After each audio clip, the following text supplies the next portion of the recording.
Bismillahirrahmanirrahim.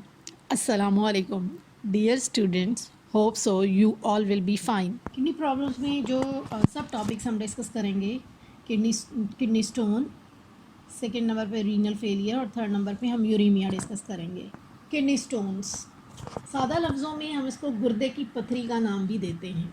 अब kidney के अंदर स्टोन्स क्यों बनते हैं और कैसे बनते हैं? किडनी का फंक्शन हमने पढ़ा कि फिल्ट्रेशन ऑफ ब्लड है या यूरिन फॉर्मेशन है।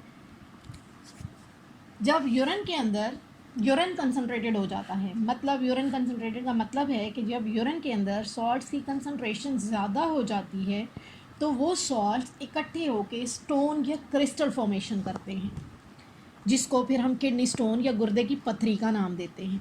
और ये गुर्दे की पथरी बाद में मुश्किलात पैदा करती है यूरिन को पास करने में, यूरिनरी ट्रैक में ऑब्स्ट्रक्शन कॉज कर देती है। अब वो कौन कौन से सॉल्ट्स हैं जिनकी वजह से किडनी स्टोन्स बन सकते हैं? तो कैल्शियम ऑक्सलेट हो सकता है, कैल्शियम एंड अमोनियम फॉस्फेट्स हो सकते हैं। इसके साथ साथ यूरिक एसिड, अगर बॉडी में ब्लड के अंदर या यूरिन के अंदर इसकी एक्युमुलेशन हो जाए तो ये क्रिस्टल फॉर्मेशन करता है, और क्रिस्टल फॉर्मेशन स्टोन फॉर्मेशन भी कहलाती है। जब स्टोन बन जाता है तो वो यूरिन को यूरिनरी ट्रैक में से पास नहीं होने देता, जिसकी वजह से इंसान तकलीफ़ का शिकार हो जाता है। कुछ और कंडीशंस भी हैं जो आपकी बुक में मेंशन की गई हैं। नंबर 1 हाइपरकैल्सीमिया के नाम से है और नंबर 2 हाइपर ऑक्सिलोरिया के नाम से है। हाइपरकैल्सीमिया, हाइपर का मतलब होता है बढ़ जाना, ज़्यादा हो जाना। कैल्शियम सॉल्ट्स का बढ़ जाना, ब्लड स्ट्रीम के अंदर बढ़ जाना, उसको हाइपरकैल्सीमिया का नाम दिया जाता है। हाइपर ऑक्सिलोरिया मतलब ऑक्सलेट सॉल्ट्स का की कंसनट्रेशन का ब्लड स्ट्रीम के अंदर बढ़ जाना स्टोन फॉर्मेशन की वजह बनता है। यहाँ पे इंसिडेंट्स लिखे गए हैं टाइप्स ऑफ स्टोन्स के हवाले से कि कैल्शियम ऑक्सलेट के जो स्टोन फॉर्मेशन, कैल्शियम ऑक्सलेट की वजह से स्टोन फॉर्मेशन के जो चांसेस होते हैं वो 70% होते हैं। कैल्शियम फॉस्फेट की वजह से 15% होता है, और यूरिक एसिड जो है उसकी वजह से स्टोन फॉर्मेशन 10% होती है। इसके अलावा ये जो ऑक्सलेट का हमने जिक्र किया कि हाइपर ऑक्सिलोरिया या ऑक्सलेट सॉल्ट्स की वजह से स्टोन फॉर्मेशन होती है, तो ये ऑक्सलेट्स कहाँ पे मौजूद होते हैं? ये ग्रीन वेजिटेबल्स के अंदर और टोमेटो के अंदर मौजूद होते हैं।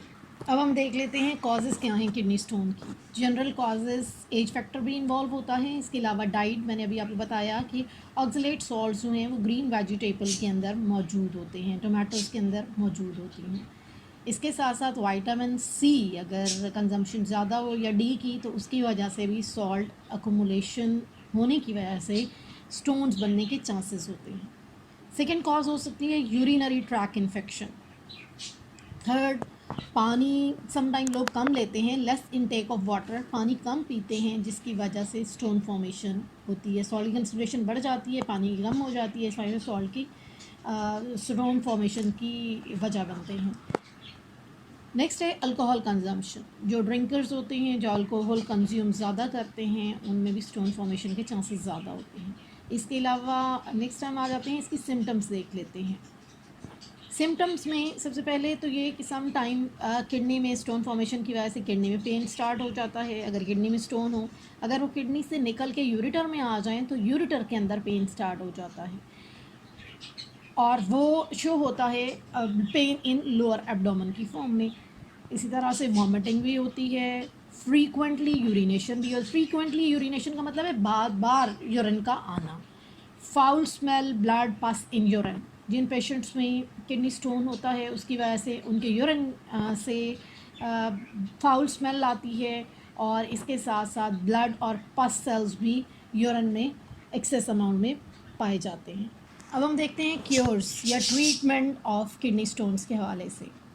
यहाँ पे एक टर्म लिखी गई है जिसको लिथोट्रिप्सी का नाम दिया जाता है। कुछ साल पहले तक किडनी स्टोन को रिमूव करने के लिए सर्जरी की जाती थी, लेकिन आजकल लेटेस्ट टेक्निक आपने पढ़ा भी होगा, बैनर्स पे लिखा होता है कि बग़ैर ऑपरेशन पथरी का इलाज।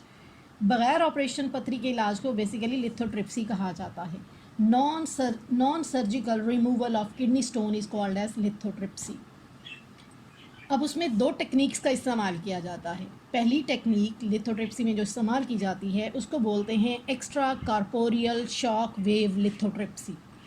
दूसरी टेक्निक जो इस्तेमाल की जाती है परकोटेनियस नेफ्रोलिथोट्रिप्सी उसको कहा जाता है। लेकिन आपकी बुक में जो डिस्कस किया गया है, जो आपके रेलेवेंट है, वो है extra corporeal shock wave lithotripsy. इसको हम डिस्कस करते हैं। नॉर्मली या कॉमनली जो टेक्निक इस लिथोट्रिप्सी के अंदर इस्तेमाल की जाती है वो extra corporeal shock wave lithotripsy कहलाती है। ये किडनी में से, यूरेटर में से, गॉल ब्लैडर में से स्टोन्स को रिमूव करने के लिए या पथरी को निकालने के लिए इसका इस्तेमाल किया जाता है। अब इसमें सबसे पहले तो फाइंड आउट किया जाता है लोकेशन को। स्टोन की लोकेशन को फाइंड आउट करने के बाद क्या किया जाता है, हाई कंसनट्रेशन ऑफ एक्सरेज या अल्ट्रासाउंड जो हैं they are directed from a machine outside of the body, यानी बाहर से मशीन को इस तरह से एडजस्ट किया जाता है, उस लोकेशन पे रखा जाता है जिस जगह पे स्टोन मौजूद हो, और उसमें से एक्सरेज या अल्ट्रासाउंड हाई कंसनट्रेशन वेव्स जो हैं वो पास की जाती हैं। वो वेव्स बॉडी में मौजूद स्टोन को ब्रेक कर देती हैं। ब्रेक करने के बाद उनको टाइनी पीसेस या सैंड में चेंज कर देती हैं, और इस तरीके से ये जो सैंड है यूरिन के थ्रू स्टोन्स को बाहर निकाल देती है। डायग्राम में भी शो किया गया है कि किस तरीके से extra corporeal shock wave lithotripsy machine जो है वो काम करती है। दूसरी टेक्निक परकोटेनियस नेफ्रोलिथोट्रिप्सी है। ये आपके सिलेबस का हिस्सा नहीं है, लेकिन जनरली आप चलें देख लेते हैं इसको। इसमें जनरल अनेस्थीसिया दिया जाता है, मीन पूरे बॉडी को अनेस्थेसाइज कर दिया जाता है, बेहोश किया जाता है एक किस्म का। फिर उसके बाद स्मॉल इंसिजन दिया जाता है on the surface of the skin.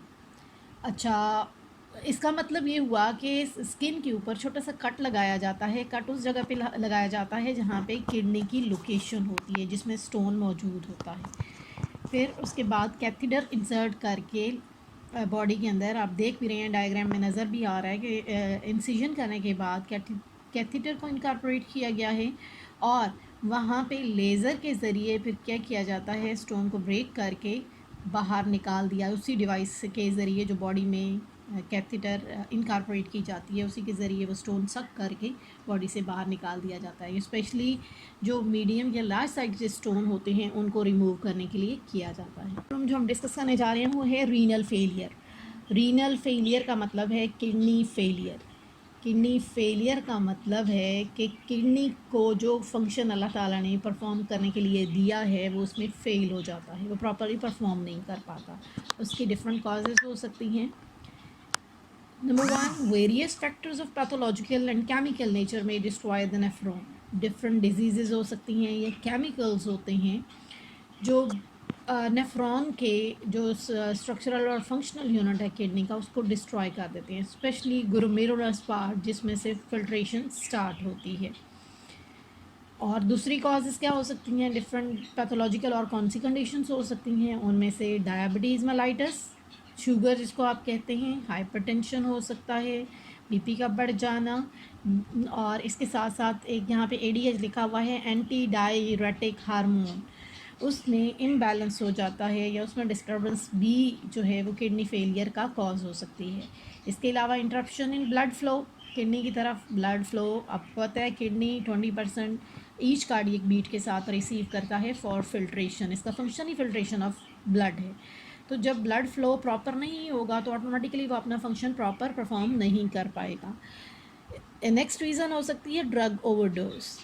किसी भी और पैथोलॉजिकल कंडीशन की वजह से जब पेशेंट ड्रग यूज़ करता है तो उसकी ओवरडोज की वजह से किडनी को एक हेक्टिक रूटीन से पास करना पड़ता है, जिसकी वजह से किडनी फेलियर के चांसेस हो सकते हैं। अब किडनी फेलियर अंदाज़ा कैसे लगा सकते हैं हम लोग, या उसकी कौन सी ऐसी सिम्टम्स हैं जिससे पता चलाया जा सकता है कि किडनी अपने काम करने में फ़ेल हो गया है। नंबर 1 तो है जी यूरिया की जो कंसंट्रेशन होती है या लेवल जो होता है वो ब्लड स्ट्रीम के अंदर बढ़ जाता है। इसके साथ साथ दूसरे मेटाबॉलिक वेस्ट जो हैं वो ब्लड में बढ़ जाते हैं। तो इसका मतलब हुआ हम ब्लड टेस्ट जब करेंगे और मेटाबॉलिक वेस्ट और यूरिया की कंसंट्रेशन ज़्यादा आएगी तो वो किडनी फेलियर की तरफ इशारा करेगी या उसको इंडिकेट करेगी। इसके साथ साथ बॉडी फ्लूइड की अकोमोलेशन होना शुरू हो जाती है बॉडी के अंदर, और एज अ रिज़ल्ट जो लेग, फीट या फेस उनमें स्वेलिंग हो जाती है। ये अक्सर देखा गया है, कुछ लोगों के हाथ पांव सूजे हो ना तो लोग देख के ये अंदाज़ा लगाते हैं कि शायद इस बंदे का किडनी जो है वो प्रॉपर काम नहीं कर रहा। इसके साथ साथ दूसरी जो सिम्टम है वो अपीयर हो सकती है, वो है शॉर्टनिंग ऑफ ब्रेथ, सांस का छोटा हो जाना। Thank you so much students. उम्मीद है आपको समझ आ गई होगी इस टॉपिक के बारे में। अगर इसको डिटेल से सुने और उसके बाद अगर आपकी कोई क्यूरीज़ हैं तो आप मुझे सेंड कर सकती हैं, आपको इंशाल्लाह आंसर मिलेगा उस चीज़ का। इंशाल्लाह नेक्स्ट लेक्चर में आपसे मुलाकात होती है। अल्लाह हाफिज़।